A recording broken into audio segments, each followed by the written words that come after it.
ایک دن مجھے ایک ایسے شہر میں جانا پڑ گیا کہ جہاں پر چوریاں بہت زیادہ ہوتی تھیں۔ نماز کا وقت تھا تو میں نے اپنی موٹر سائیکل ایک مسجد کے سامنے کھڑی کر دی، اس لیے کہ میں جلدی سے نماز پڑھ لوں، کہیں نماز کا وقت ختم نہ ہو جائے۔ لیکن مجھے پریشانی یہ تھی کہ اگر یہاں پر میں موٹر سائیکل کھڑی کر گیا تو چوری ہو جائے گی۔ اچانک میرے قریب سے ایک لڑکا گزرا۔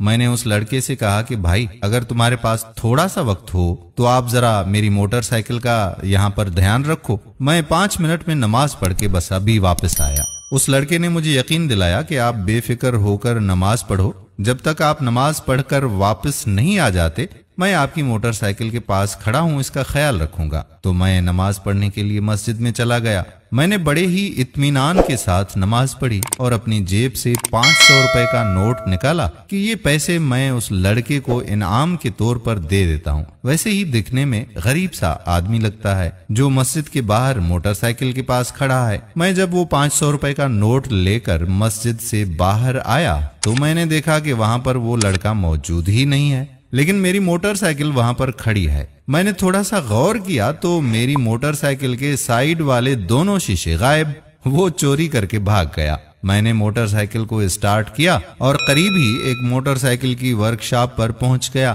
تاکہ نئے شیشے موٹر سائیکل کو لگوا سکوں۔ میں دکاندار کے پاس پہنچا اور دکاندار کو جا کر کہا کہ موٹر سائیکل کے سائیڈوں والے شیشے دے دو۔ اس نے 2 شیشے میرے ہاتھ میں پکڑا دیے۔ جب میں نے ان شیشوں کو غور کے ساتھ دیکھا تو یہ تو میری موٹر سائیکل کے شیشے تھے۔ میں بڑا حیران ہوا کہ بھائی صاحب، آپ کو یہ شیشے کون دے کر گیا ہے؟ وہ کہنے لگا کہ ابھی ایک نوجوان آیا تھا اور 500 روپے میں یہ شیشے مجھے بیچ کر چلا گیا۔ اگر آپ نے خریدنے ہیں تو یہ آپ کو 600 روپے میں مل جائیں گے، 100 روپے میرا منافع بھی بنتا ہے۔ میں نے اپنی جیب سے 600 روپے نکالے اور دکاندار کو دے دیے اور وہ شیشے اس سے لے لیے۔ میں بہت زیادہ حیران تھا کہ اگر لڑکا چوری نہ کرتا بلکہ تھوڑا سا صبر کر لیتا تو 500 روپے انعام کے طور پر میں اس کو دے دیتا۔ اس کی قسمت میں 500 روپے لکھے ہوئے تو تھے، لیکن افسوس اس نے حلال طریقہ چھوڑ کر حرام طریقے سے وہ 500 روپے حاصل کر لیے۔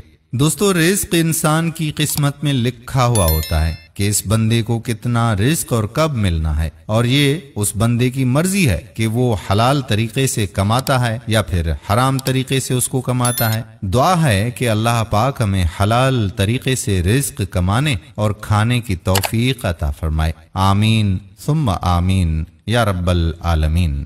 دوستو، ہم امید کرتے ہیں کہ ہماری آج کی ویڈیو بھی آپ کو ضرور پسند آئی ہوگی اور اپنے دوستوں کے ساتھ اسے شیئر بھی ضرور کریں گے۔